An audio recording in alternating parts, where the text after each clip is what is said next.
this morning on our usual live broadcast on Facebook and YouTube. This morning we want to quickly react to some very strange occurrences that are taking place uh, in our country. You know, the president of a nation is, no matter how you look at it, is the uh, the soul of that country, is the representative of that country. That office possesses a lot of authority and a lot of respect, and it begs the question: why should the president of the country, of a country like Nigeria, be stoned you know while on the visit to a state? Now, a state, not that is a state um that is being governed by a different party. It is a state that you know won the presidential election, and is a state that is being governed by the same party that the president is a member of. And so it becomes very appalling. Now, let me quickly show you this video to see what really transpired. Wala nga karbo mutum bago mu. Daga nan ba inda zan ji. It's actually Ai.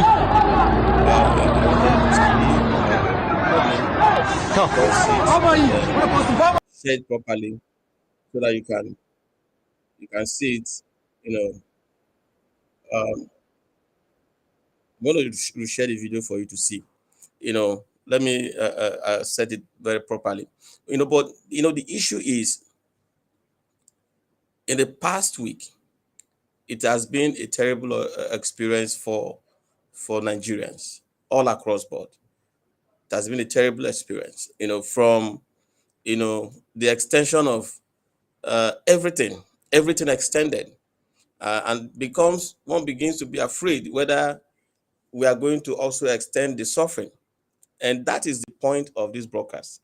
You and I must commit that we are not going to extend bad governance from this point forward. For the past 1-2 weeks now, we have been witnessing massive crisis with regards to the redesign of the new Naira notes. I had a shocking experience. I was at the fuel station. Again, you have a very long queue in the fuel stations. Now, the worst is, you get to the fuel station, you queue, and after spending hours on queue, you get to the pump, the fuel pump, and are supposed to, get the fuel and go. But you get to the fuel pump, the fuel attendant says they are not having a POS machine, and you must pay cash to her or to him before he or she will dispense fuel to you. And you don't have cash because the new Naira note has thrown up a very big challenge, such that we're having racketeers. Okay. And before the extension of the deadline for the exchange of the old notes for the new Naira notes, it created a crisis, a chaotic experience where POS, even attendants, POS business owners were no longer accepting old Naira notes. Business were no longer accepting old Naira notes. And so you become afraid of also accepting the old Naira notes, because you will not be having the opportunity to expend them or to spend them. And so you get to the first station, you are not having cash because you refuse to collect the old Naira note as well. And the fuel pump says you must pay cash because the POS machine is not working. So it was a crisis and chaotic situation. But fortunately, we have gotten extension to the February 10th for exchange of the old Naira notes for the new Naira notes. We have also gotten extension for the collection of your PVC, and which now makes it very critical that you have to take advantage of these extensions because it has become everything extended. Okay, so you need to go out there, get your PVC. You need to go out there, exchange your old Naira notes for the new Naira notes, and you need to begin to plan on how you are going to use your PVC to terminate bad governance at all levels, and we mean at all levels, because you and I can agree that the experiences so far is a function of governance, is a function of leadership. And we have leadership across all facets of human life. You that is, logged on to this broadcast is a leader. The people that are holding one office or the other in your communities are all leaders. And I don't want us to take an aloof position where we think that, like an ostrich, you peep, ahead to look at others and say, what are they doing or how have they been able to lead? But the issue is you, where you are at the moment, your current disposition, your current level as a leader. How have you been able to lead? And one way we can identify your leadership traits or your leadership capability is in the discharge of your civic responsibility. The discharge of your civic responsibility. No nation, and I repeat, can survive outside of the citizens of that country taking responsibilities in different areas of life. And we are wont to take cue from the United States of America. We easily want to look at the United States as the pace setter or as the God's own country. But I tell you, United States in the past 200 years or 300 years were not in the situation or in the position where they are today. And I can tell you from the history of the United States that it was citizens, by coming together, okay, that catalyzed the change that created what we have as the United States today. It started by different groups coming together, individuals coming together, to form different associations, different blocks, to begin to demand, to begin to hold government accountable, to begin to demand for change, to demand for specific rights and responsibilities of the government to be executed, And that is what we are trying to pass across today. You and I have a responsibility to Nigeria. We owe Nigeria that responsibility to begin to play our role, in how we can, deepen our democracy, in how we can, terminate bad leadership at all spheres of our daily experience of our national life. And one of the quickest way, at least in this season that we are in, we can achieve that is to go get our PVC and look at the candidates that are running for different positions, different offices. Look at their pedigree. Look at, what they have been able to accomplish as individuals, or their past records, their track records. I was listening to Tony Lumelu the other day, and he was talking about how do you, select a good leader. And one of the key things he mentioned, which I totally agree with him, is the fact that you need to look at the track record of whoever that you want to recruit as a leader. You need to look at their track record. What is that track record? And so this morning, I am challenging you. I am urging you to go out there, get your PVC. Make sure you get your PVC. It is critical. There are, it's not every one of us that is ready to jackpot. It's not every one of us that is ready to jackpot because we have different mindset and mentalities. Okay. And so for those that are, taking that option to jackpot, It is their right, and it is a fundamental right, so to speak. And so we wish them well, because at the end of the day, also they are still Nigerians. They are representing us, wherever they are, and they will be contributing their own quota in one way or the other, because they still have families here in Nigeria. And if they do well in Nigeria, it will also be to the credit of Nigeria as a nation. And so they are also playing their role. But you and I that are here, that have refused to jackpot for one reason or the other, it becomes pertinent that we don't stay aloof, especially in this time. This time that provides us the opportunity to change our leadership, to select our leadership. I can tell you, many of us, we are looking at the presidency, yes, because they say water flows from the top. Okay. So yes, we have the right to look at the presidency. But can I also tell you that the local government is a key factor in determining how development flourishes in Nigeria. The states are key factor, the governors are key factors, okay, on in determining how long and how far we can actually take responsibility for our development.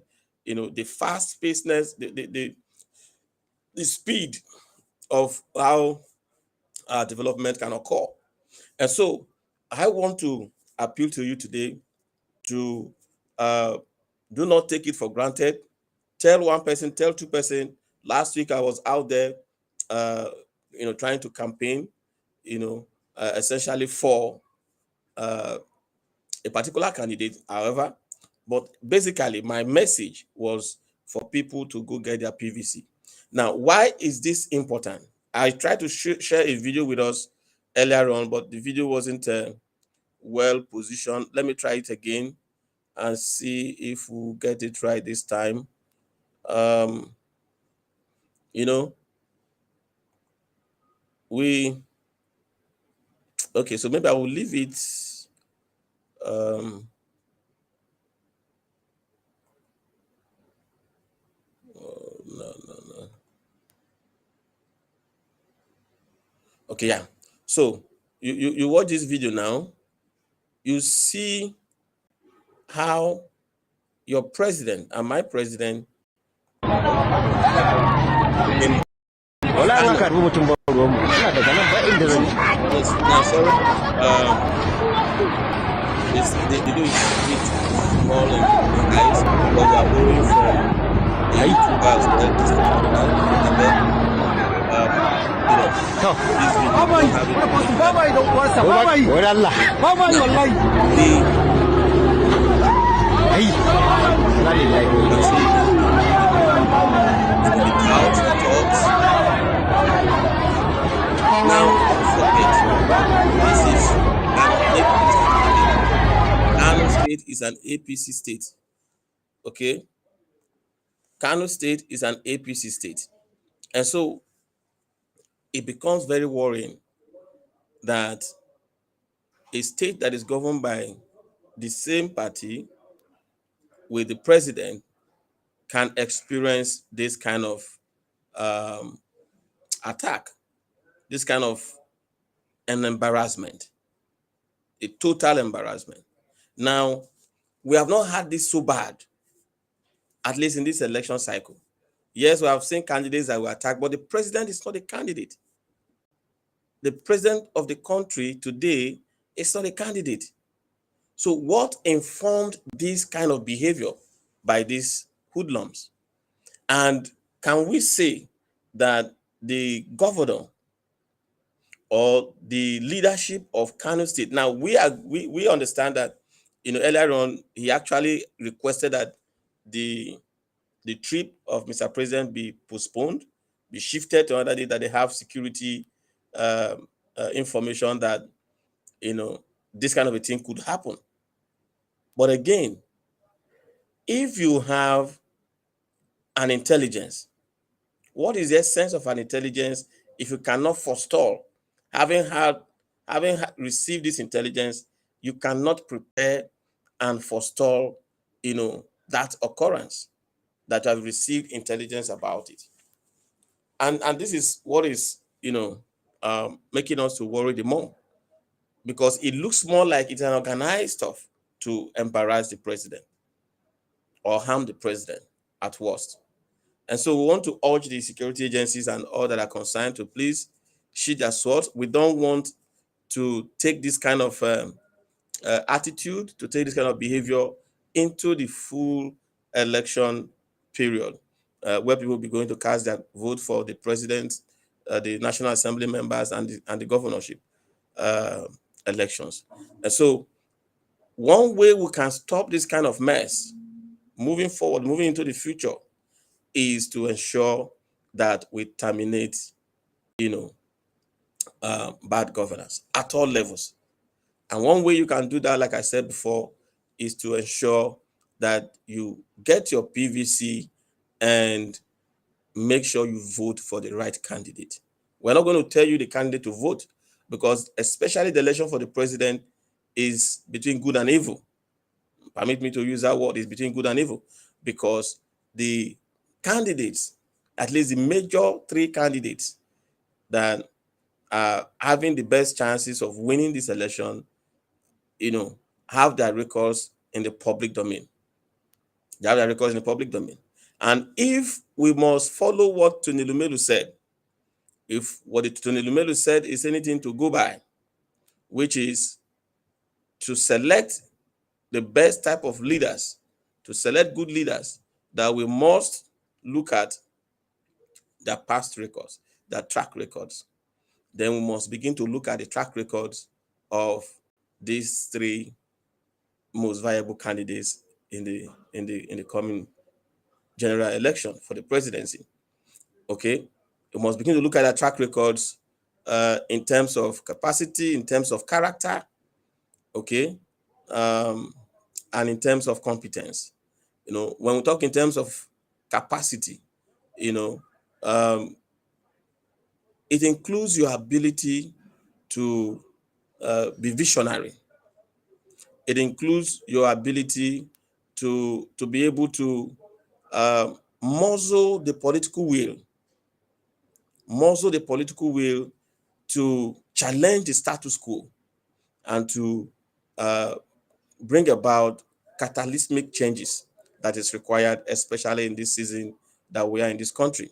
And so when we talk about character, it also goes beyond, uh, your capacity, because somehow, if you don't have the right attributes, the right characteristics, to um, to be able to tackle some of these problems, then you will not be able to deliver.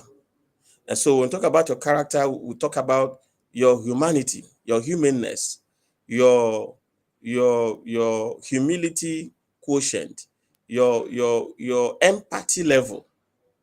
Okay, your empathy level. Then of course we also begin to talk about your integrity level. So all this forms part of what your character should be able to project. Then of course we talk about competence. Do you have the requisite experience? Do you have the requisite skill set, to be able to take headlong all these problems that we face in Nigeria? And so if you look practically into this, um, requirements for the kind of leader that we need this time, the candidate that you should vote for becomes very, very clear. Becomes very, very clear. And so I want to really, really appeal to your conscience to go out there and get your PVC, not just getting your PVC plan, to go out to vote on the day of the election, and not just plan, but identify beforehand who you should vote for, what party the person belongs to, and also plan to be able to wait behind after you must have voted, to ensure that there is no trick that will be played by the politicians. On that note, we want to thank you. Let's quickly announce to you that this week we'll be coming on in our interview series, the Entrepreneur Lessons interview series. We're going to be featuring a very prominent entrepreneur. I want to encourage you to look out for that flyer. The date possibly going to be on Friday. We are still in talks with the entrepreneur to get him to confirm the date, the time, because of the busy schedule. So we're still trying to work out the time as well. And again, let's remind you about our Recreate Nigeria group. Um, um, we're taking off fully. We're going to be mentoring entrepreneurs, startups uh, from the 14th of February. And so if you are a startup and you want to join a network of, entrepreneurs that are receiving mentorship from experienced and successful entrepreneurs, just chat us up, send us your details, and we'll include you in that project.